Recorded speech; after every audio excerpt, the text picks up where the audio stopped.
देश के प्रधानमंत्री नरेंद्र मोदी 17 जुलाई को हरियाणा के जींद पहुंच रहे हैं और प्रधानमंत्री के इस दौरे को लेकर हरियाणा भाजपा और हरियाणा सरकार पूरी तरीके से तैयारियों में जुटी हुई है। पिछले कई दिनों से लगातार तमाम बैठक हो रही है, तैयारियों का जायजा लिया जा रहा है। मेरे साथ हरियाणा के कैबिनेट मंत्री और नरवाना से विधायक कृष्ण बेदी जी मौजूद हैं, जो लगातार इस कार्यक्रम की तैयारियों को लेकर तमाम नेताओं के साथ जुटे हुए हैं। सर, आप और बीजेपी के तमाम नेता, सरकार के मंत्री लगातार जींद में प्रधानमंत्री जी के कार्यक्रम को लेकर तैयारियों में जुटे हैं।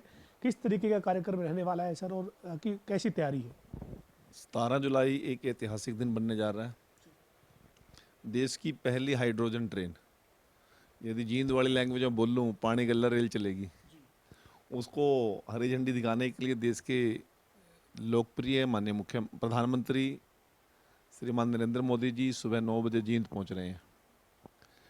वो जींद से एक पहली ट्रेन 10 बोगी की ट्रेन सोनीपत के लिए रवाना करेंगे, जो एशिया की सबसे बड़ी ट्रेन हाइड्रोजन से चलने वाली होगी और देश के आने वाले समय का संभावनाएं बदल देगी।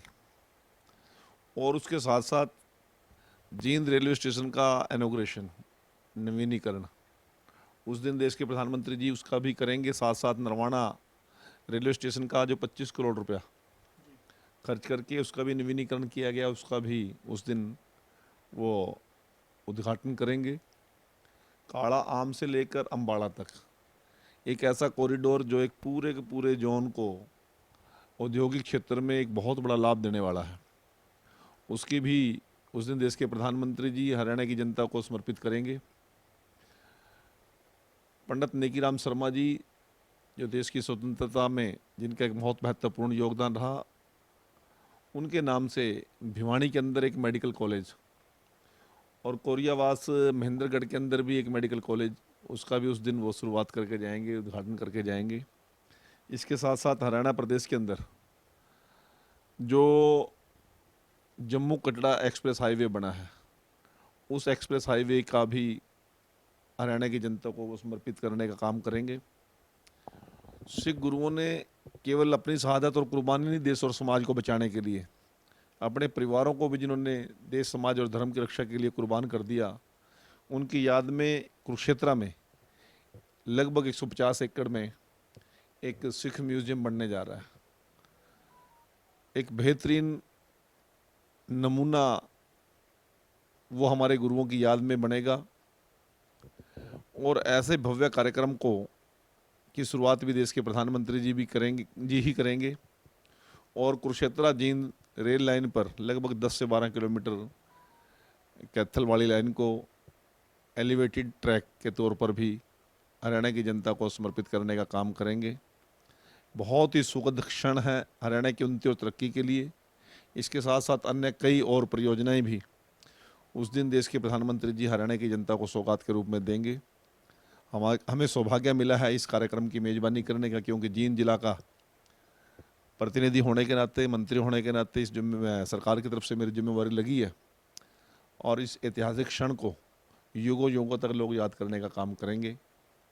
मैं अपनी ओर से आपके चैनल के माध्यम से हरियाणा प्रदेश की जनता को इस कार्यक्रम में सादर निमंत्रण दे रहा हूँ, आमंत्रण दे रहा हूँ। और सबसे बड़ी बात है, एक इतिहास और उस दिन बनेगा। ये पूरी की पूरी रैली ग्रीन रैली होगी, इको रैली होगी, बिना डीजल पेट्रोल के। हाँ, ये चर्चा हो रही सर, इको फ्रेंडली रैली होगी मोदी जी की, तो ये इको फ्रेंडली रैली में क्या कुछ करने जा रहे हैं सर? हम सभी साधन, जितने भी वाहन आएंगे, सभी सीएनजी होंगे, इलेक्ट्रिकल व्हीकल होंगे और इसी प्रकार कुछ साइकिलों पे युवा आएंगे, पैदल भी आएंगे, ई रिक्शा में भी लोग आएंगे। और ये एक बहुत ऐतिहासिक क्षण है, जहाँ हमें हाइड्रोजन ट्रेन मिलेगी, वहाँ देश की पहली इको रैली भी मिलेगी। मेरे प्रदेश के मुख्यमंत्री ने इसके लिए बहुत प्रयास किए हैं। लगातार हमारी सारी टीम और प्रदेश के अध्यक्ष श्रीमती अर्चना गुप्ता जी और उनकी टीम पूरी तरह लगी हुई है और बेहतरीन कार्यक्रम को, भव्य कार्यक्रम को भव्यता की ओर लेकर जाने के लिए हमारी पूरी टीम और प्रशासनिक अमला हमारा लगा हुआ है। और ये ऐतिहासिक क्षण जींद के इतिहास में होगा। जींद की तरक्की और उन्नति में एक नया आयाम जुड़ेगा। अंतिम सवाल है सर, ये बीते कुछ दिनों से जिस तरीके से जो कई देशों के बीच में युद्ध चल रहा है उसके चलते पेट्रोल डीजल का कम खर्च हो, प्रधानमंत्री जी ने पहले अपील भी की थी। तो ये जो इको फ्रेंडली रैली करने का फैसला किया है सर, ये यही वजह है कि एक तो हाइड्रोजन ट्रेन का जब आप उद्घाटन कर रहे हैं और दूसरा जब इस तरीके के वैश्विक संकट के बीच में पेट्रोल डीजल की बचत करने का मैसेज है। बिल्कुल प्रधानमंत्री जी का यही आह्वान था कि पर्यावरण को ये बचाने के लिए और लोगों को इस प्रकार की आदत डालने के लिए एक बड़ा मौका है और ये ऐतिहासिक क्षण को धरती पर उतारने की जिम्मेवारी जींद को मिली है, जींद के लोगों को मिली है।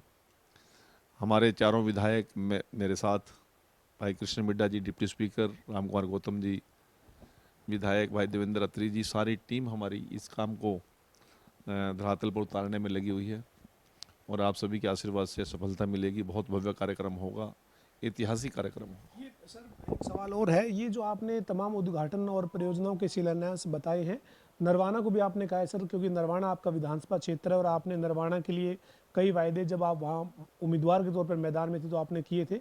उन वायदों में एक जो आपके वायदे वो पूरा होता दिखेगा सर? बिल्कुल। इस क्षेत्र के अंदर जींद के साथ साथ नरवाना के रेलवे स्टेशन का 25 करोड़ की लागत से नवीनीकरण हो रहा है। मैं वहाँ पे विजिट किया था पिछले दिनों। बहुत बेहतरीन व्यवस्थाएं रेलवे विभाग ने की हैं। अब हमारे लिफ्ट रेलवे स्टेशन पे लगी है यात्रियों को सुविधा के लिए, ओल्ड एज को लिए, दिव्यांगों के लिए। उसके साथ साथ जो हमारा वेटिंग रूम है, जो हमारे कैंपस में काम करने वाले अधिकारी हैं, उनके लिए जो व्यवस्थाएं की हैं बहुत बेहतरीन है और ये इतिहास बनने जा रहा है। इसके साथ साथ मैं आपको एक बात और बताना चाहता हूँ, ये ऐतिहासिक क्षण प्रदेश के माननीय मुख्यमंत्री जी की प्रेरणा से हमारी सारी टीम लग के इसको कामयाब करने में लगी हुई है। हमारे साथ हरियाणा के कैबिनेट मंत्री कृष्ण बेदी थे, जो कह रहे हैं कि जींद में 17 तारीख को जो देश के प्रधानमंत्री नरेंद्र मोदी आ रहे हैं उसको लेकर कार्यकर्ताओं में जोरदार उत्साह है और हरियाणा को कई बड़ी सौगात जो वो देश के प्रधानमंत्री नरेंद्र मोदी देंगे। देश की पहली हाइड्रोजन ट्रेन जो है उसको हरी झंडी जहाँ दिखाई जाएगी। वहीं कृष्ण बेदी ने यह भी कहा है कि नरवाना को भी एक बड़ी सौगात मिलने जा रही है और जो वहाँ रेलवे स्टेशन है उसका नवीनीकरण हुआ है, उसका भी उद्घाटन देश के प्रधानमंत्री नरेंद्र मोदी करेंगे। वीडियो जर्नलिस्ट विजेंद्र सिंह के साथ पवन सिंह, जनता टीवी, चंडीगढ़।